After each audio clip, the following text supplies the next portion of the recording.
In this screencast, I will demonstrate how to create an aura and view it on a mobile device using the tool Aurasma.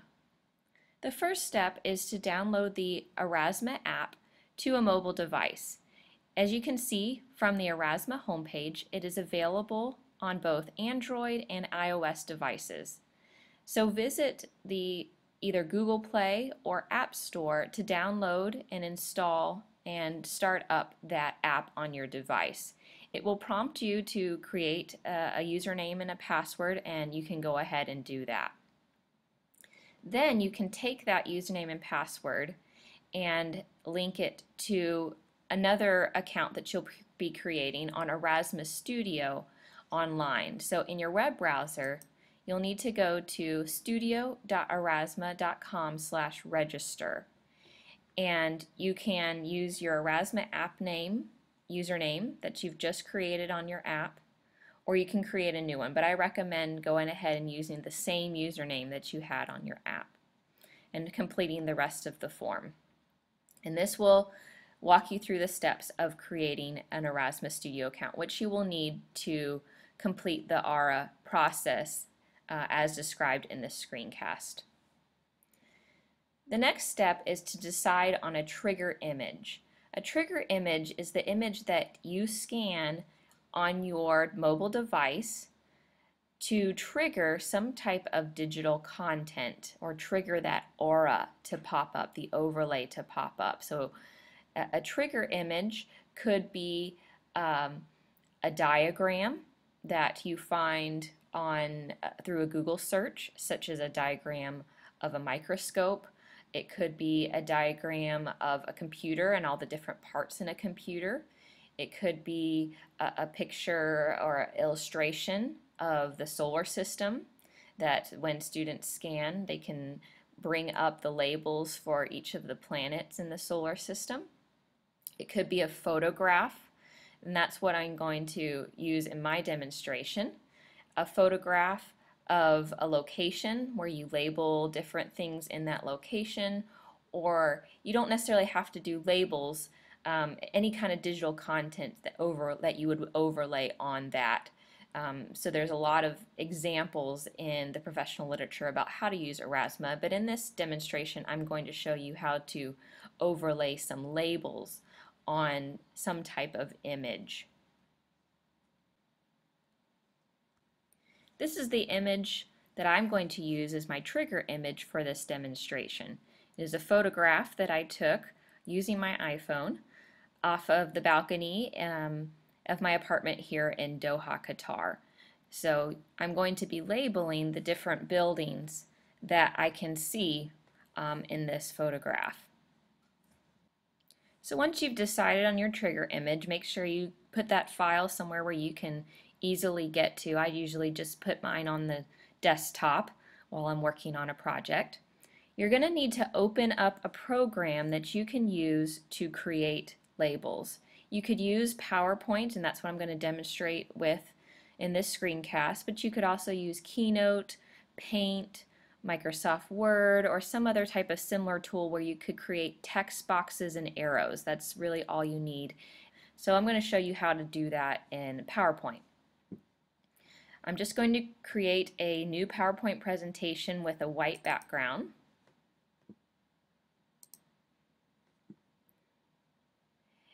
And I'm going to delete the content that comes on that slide. I'm just going to use this white blank slide. The first thing I'm going to do is to insert my trigger image.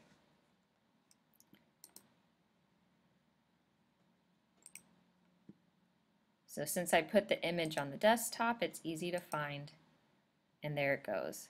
And I want the trigger image to fill up the space of the slide. The next step is to add text boxes and arrows to create those labels. About 3 to 6 labels is sufficient, but you might need more than that in your diagram or image that you're using. And you're going to want to make sure that you have a border that is a box around the text boxes, because it'll make a later step a lot easier. So the way that I do it is I create my first text box, and then I format it the way that I want it to be. So this set of buildings right here are the Ministry of Foreign Affairs. So I type that in, and I'm going to center, and then I'm going to do a little formatting of my shape. So I do want to fill. I'm going to backfill it with a white background. I'm going to add a line around it that's black, and it's about a 3-point thickness.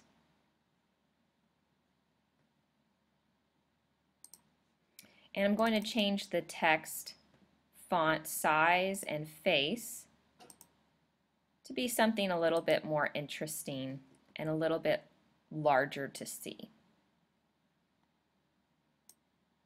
Okay. So now that I've created that box, all I need to do is copy and paste it to create the boxes for the other labels, and the formatting remains the same.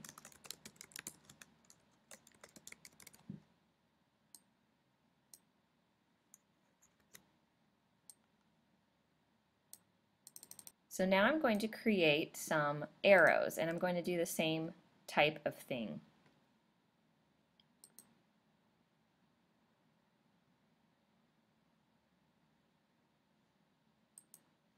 Create my first arrow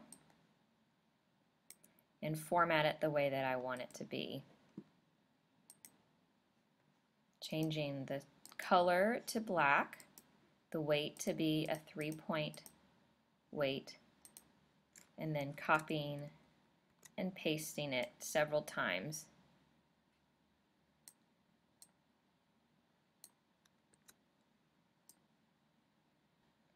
So now I've created my labels and my arrows. Now we need to remove the trigger image so that all we have is the labels that remain. So I'm just going to select that image that's in the background, and I'm going to hit delete. Now it's gone, and all that's left are my labels and arrows. The next step is to take a screenshot of this labeled image. So I'm going to, since I'm on a Mac, I'm just going to use the keyboard shortcut Command Shift 4 and select the area that I want to take a screenshot of, which is the entire area of my slide, and that'll create a nice graphic file of that slide. If you're using a Windows computer, you can use the snipping tool to create a screenshot.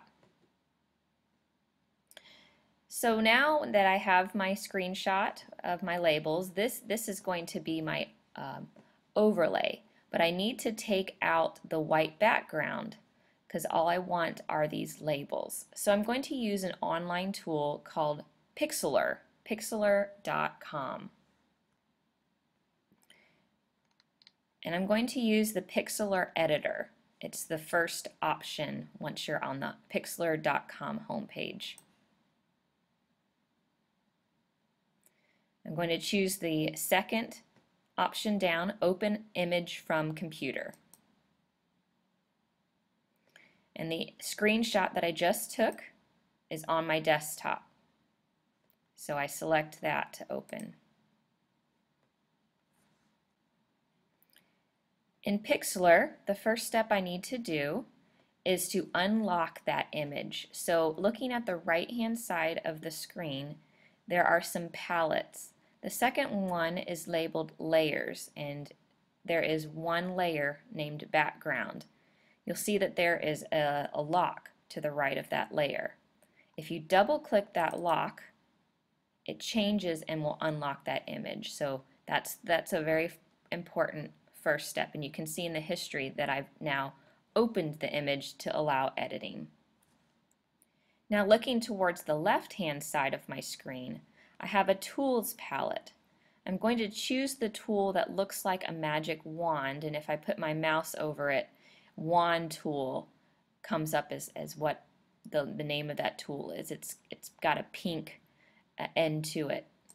So I select that tool, And I'm going to click anywhere in my white background area. And when I do that, it's going to select everything around my label. So because I have boxes around these text areas, it makes a nice clean selection as opposed to if I just had the text without a text box around it. So that's why we went ahead and used boxes around our text. So you can see the dancing ants or the dancing hyphenated lines around the background, around the edges and around all of the text. And now I'm going to press the delete key to remove that white background. And you can see that it's been removed because now it shows a gray and white checkered area, and that means that the background is transparent, and that's exactly what we want. So you can see in my history there's really only those 3 steps: to open the image by double-clicking that lock, to use the wand tool to select the background, and then to clear that background. So now we go to File, Save. And I'm going to save the image to my computer. I'm going to give it a name that will let me know that this is my overlay image. So I'm going to call it Labels Overlay West Bay. West Bay is the area where those buildings are located. And I need to keep it at the PNG transparent full quality format, because if I choose a different format, you'll see that that background is no longer transparent, and that's why we are using the pixeler editing, because we wanted to get rid of that background. So make sure it's at the PNG transparent full quality format and click OK. And I'm going to choose some place to save it. I'm going to put it on my desktop and make it easier for me to find. Now we're going to go back to Aurasma Studio, and you've created an account, so you should be logged in. So I'm going to click the Use Existing Account and log in.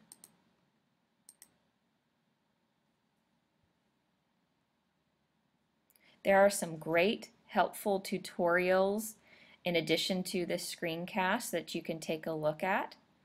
So just as an overview, to create the aura now, we're going to do these 4 steps. We're going to upload that trigger image. For me, that was the photograph of the buildings. We're going to upload an overlay image, which for us is going to be the labels overlay that we created in PowerPoint and edited in Pixlr. We're going to create a channel for the auras to go in. If this is your first time doing this type of aura thing, then you will need to create a public channel. So I'm going to walk you through the steps to do that, and then we'll add that aura to the channel. But once you create your public channel, you create future auras, you won't need to do the channel creation step. But there's lots of additional information in this tutorial help area. So I'm going to close that out. And the nice thing is that the tools to create the aura are in order of how we're going to need it. We're going to start with the trigger image, then we're going to go to overlay, channel, and finally aura. So we're going to start with the trigger image. Click on Trigger Images.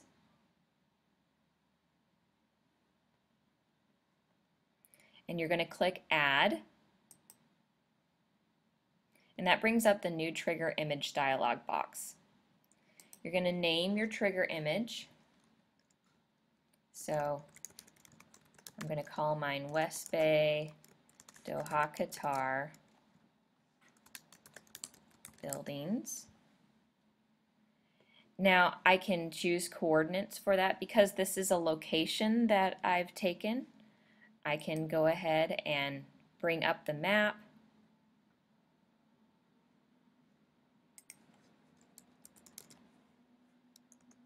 and try to find that location. Just for demonstration for the screencast, we're going to go with this location and close it out. So you can see the coordinates there. Now the training image, that's where you browse to find the image that you have selected to use as your trigger image. Mine's on the desktop. And you can type a brief description.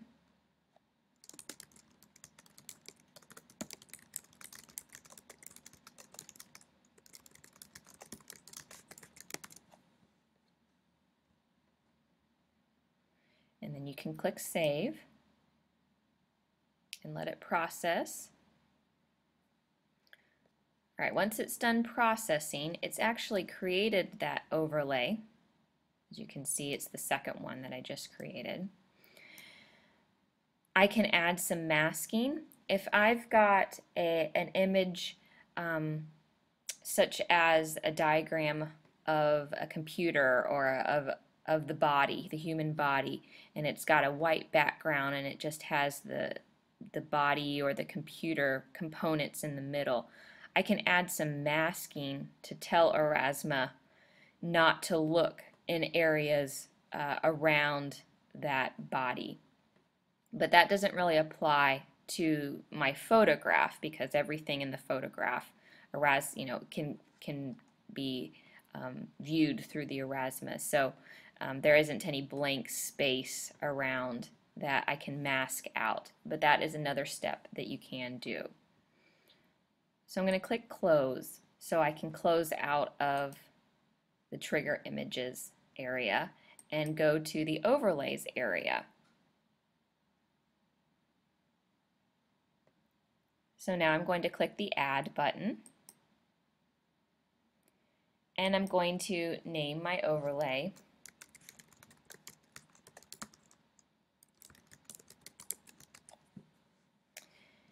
And I can choose a variety of types, but for this demonstration I'm just going to choose an image. And we're going to find the labels with the transparent background that we created in PowerPoint and edited in Pixlr. And I'm going to type a brief description.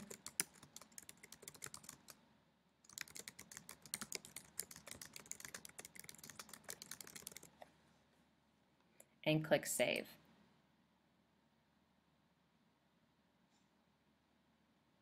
And it shows me a preview. So that is created. I close out of both the Edit Overlays and the Overlays box. Step 3 in Aurasma Studio is to create the channel. So I click on the Channels option, and if this is your first time creating a channel, you'll see that you only have one channel, that's your private auras. So you'll want to create a public channel. So you click Add, give it a name,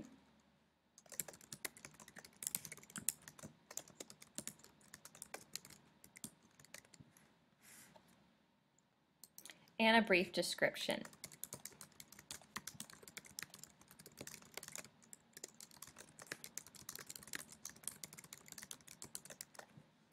Now the important thing to do in this Create Channel box is to make sure that the privacy is not private, that it is public. And you can choose an image to have associated with your channel.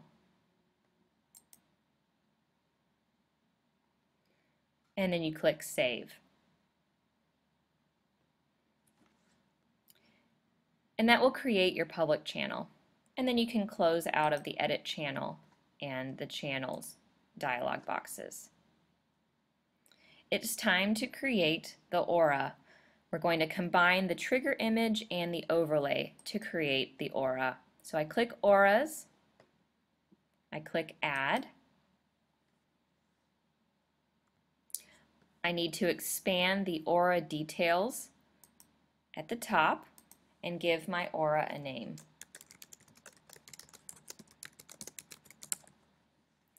You'll see that the trigger image and the channel boxes are red, meaning that those fields are required. So find the trigger image from those that you have uploaded. Find the channel, Make sure you choose your public channel. We're going to skip the time restriction, so we're not going to have any kind of time restriction on this aura. But we are going to add the overlay. So in the overlays area, you might need to minimize the aura details area. You choose an overlay.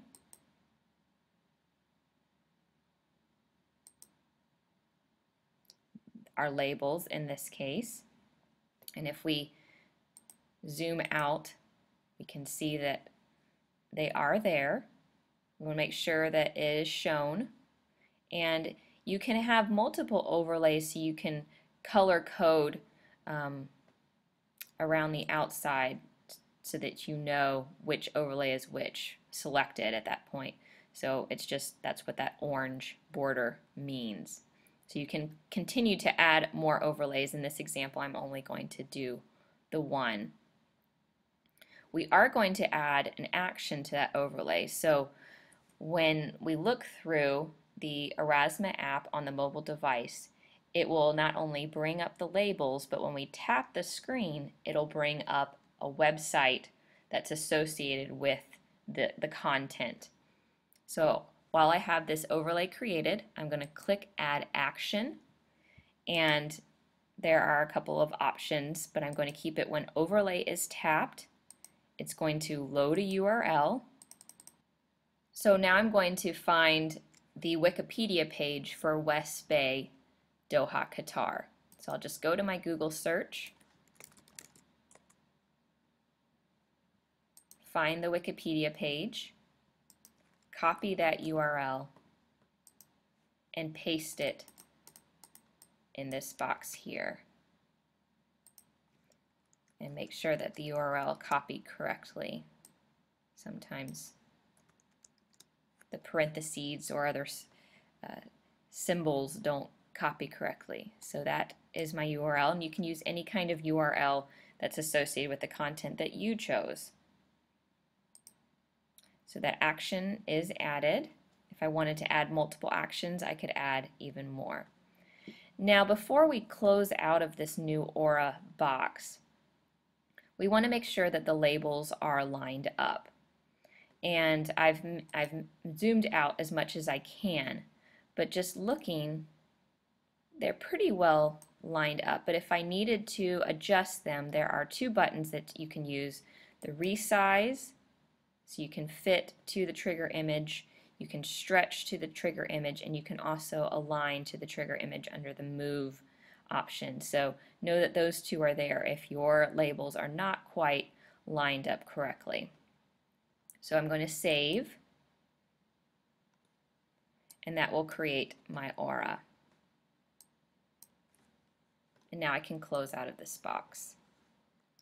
So at this point, congratulations, we have created the aura. We have successfully created the aura. Now I'm going to show you how to view that aura. So I have a few screenshots from my mobile device just to be able to show you. Before we get into the Aurasma app, I want to show you that it is very important that you have the location services turned on for the Aurasma app on your mobile device. And in iOS, this is what that looks like. You go to Settings, then Privacy, then Location Services. So they need to make sure that they're on overall, and then that they are on for the Aurasma app. If you skip this step, then you're probably not going to be able to bring up that overlay when you scan the trigger image in your Aurasma app. It just won't work. So make sure that whether you're using an Android or an iOS device, that you have the location services for Aurasma turned on. Then once you open the Aurasma app and you're all logged in, you'll most likely be taken directly to the viewfinder screen. If you click the A button that looks like this in the middle of your screen, that will bring you to the main menu, and then you'll want to click the magnifying glass, and that will allow you to search for your public channel. So search for your username, I find, is the easiest to find yourself and to find that public channel and then to follow it. So you need to be following that public channel in order for, when you scan the image, it to bring up the overlay. Once you're following your own channel, your own public channel, any overlays that you create, any auras you create in Aurasma Studio from here on out will just automatically show up, so you won't have to do this first step. But if you want to see auras that other people are creating, you'll need to follow their public channels. So you'll just go to the magnifying glass, search for that user, and start following them, and then anything that they create that's a public aura you'll be able to scan and see. So then you click the viewfinder option, that's the middle option, to bring up the viewfinder on your screen.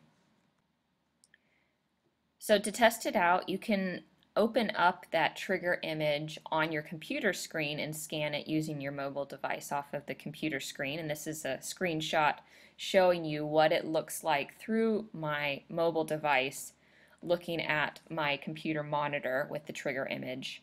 And the label overlay was brought up, as you can see, on top of that. So this is the Aurasma viewfinder view through my iPhone with the aura enabled. Alternatively, you can print out that trigger image on paper and then scan it with your phone or your other tablet mobile device using the Aurasma app. And this is an example of my trigger image that I printed and laid on the dining table and scanned using the Aurasma app, and it brought up the labels. Now we had added an action to our aura, so when I tapped the screen, the website with the Wikipedia page for West Bay came up. And as you can see, it came up within the Aurasma app. You can see that purple border here at the top, but it worked just fine to enable that action. So this screencast has shown you how to create an aura, beginning at creating an account with Aurasma Studio, downloading the app to your mobile device, creating your own overlay image using PowerPoint, and editing that using Pixlr to remove the background and make it a transparent background, and putting it all together to create the aura in Aurasma Studio and testing it out with the devices.